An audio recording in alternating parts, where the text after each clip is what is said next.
নীলফামারীর সৈয়দপুর বিমানবন্দর থেকে ৭৪ লাখ টাকা সহ ঠাকুরগাঁও জেলা জামায়াত আমির বেলাল উদ্দিনকে আটক করেছে যৌথ বাহিনী।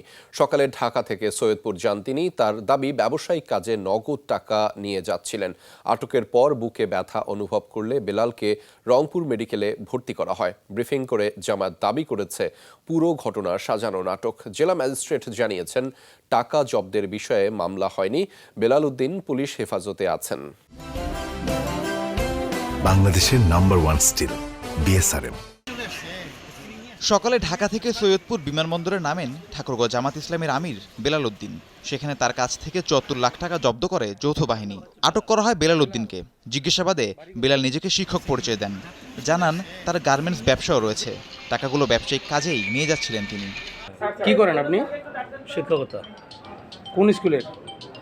কলেজে? সালন্দা। হ্যাঁ, ঠাকুরগাঁও সালন্দার কলেজের শিক্ষক আপনি?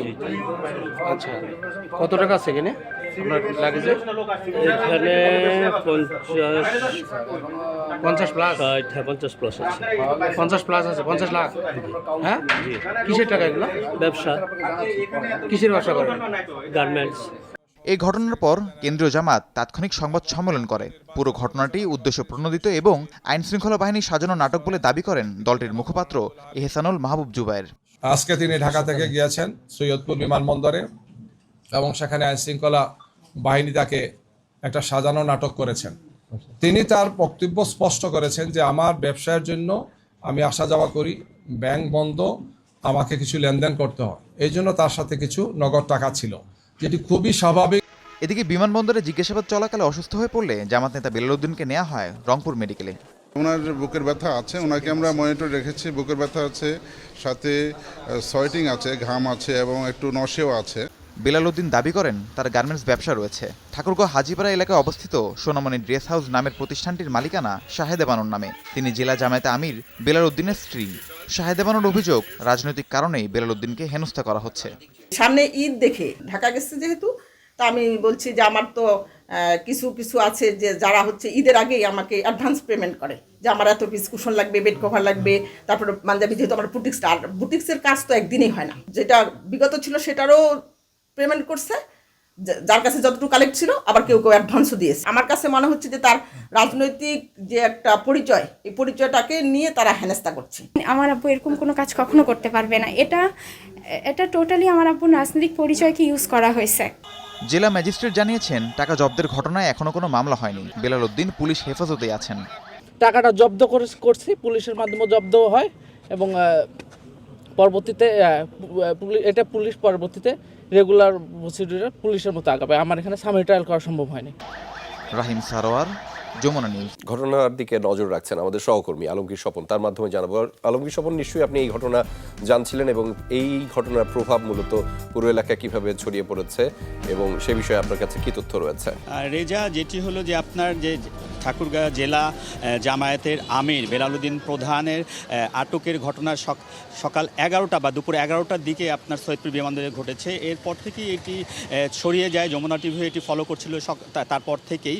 তো এটা ঠাকুরগাঁও সদরে ছড়িয়ে যায়, এখানকার ভোটার এদের মধ্যে নানা প্রতিক্রিয়া হয়। শুধু ঠাকুরগাঁও না, আপনার সারা বাংলাদেশেই ঘটনাটি ছড়িয়ে গেছে। তো তারপর থেকে আমরা বিষয়টি ফলো করছিলাম এবং আমরা জানিয়েছি যে যেটি হলো যে তিনি ঢাকা থেকে ফিরছিলেন ঠাকুরগাঁও এবং তার সাথে কিন্তু জেলা জামায়াতের দপ্তর সম্পাদক আব্দুল মান্নান, তিনিও কিন্তু তার সাথে ছিলেন। তো সেনাবাহিনীর আপনার তথ্যের ভিত্তিতে পুলিশ তাকে দুপুর 11টায় সৈয়দপুর বিমানবন্দরে আটক করে এবং তারপরে তাকে জিজ্ঞাসাবাদ করা হয়।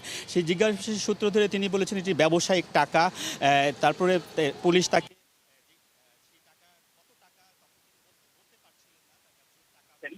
তো তারপরে হলো তিনি অসুস্থ হয়ে যায়, তাকে সৈয়দপুরে চিকিৎসা করে রংপুরে নিয়ে যাওয়া হয়। তো এই ঘটনার পরবর্তীতে আমরা ঠাকুরগাঁয়ে উনি শিক্ষকতা করেন, সালন্দার ইসলামিয়া যে মাদ্রাসা আছে সেখানে শিক্ষকতা করেন এবং এর পাশাপাশি তার স্ত্রী সহ তিনি মানে যে বুটিকের কাপড়, বিশেষ করে মেয়েদের এবং শিশুদের যে জামা কাপড়, সেগুলো তৈরি করা হয় বলে, এবং আমরা যে আমাদের প্রতিনিধি আমরা সেখানে যে দেখেছি যে সেখানে দুটি সেলাই মেশিনে, এবং আজকে যেহেতু ভোটের আগে সেখানে একজন কর্মী ছিল, তো তারা বলছিলেন এটা